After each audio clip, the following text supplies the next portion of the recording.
Thank you, Mr. President. There's a truth and an untruth floating around the chamber. The untruth is that I don't love the senator from the 19th. And that is not true. I do.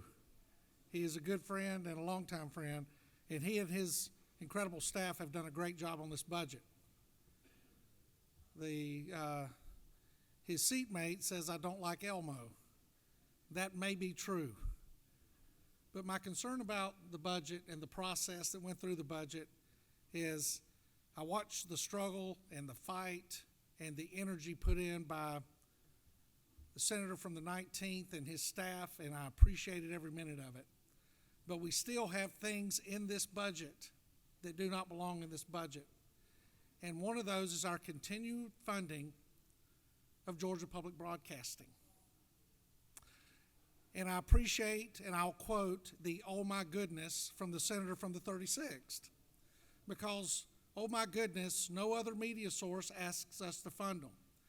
I've yet to see a letter from the AJC or any other media source asking for citizens' tax dollars being used to support them.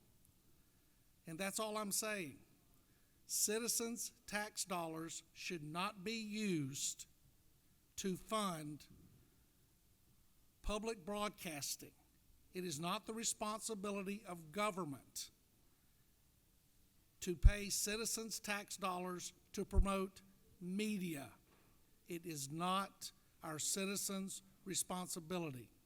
I will be voting for this budget because of the impact it makes in Georgia Department of Corrections, the way it takes care of our prisons, the men and women that work there, and the people we are responsible for housing, and the many, many, many other things that we are responsible for doing and taking care of.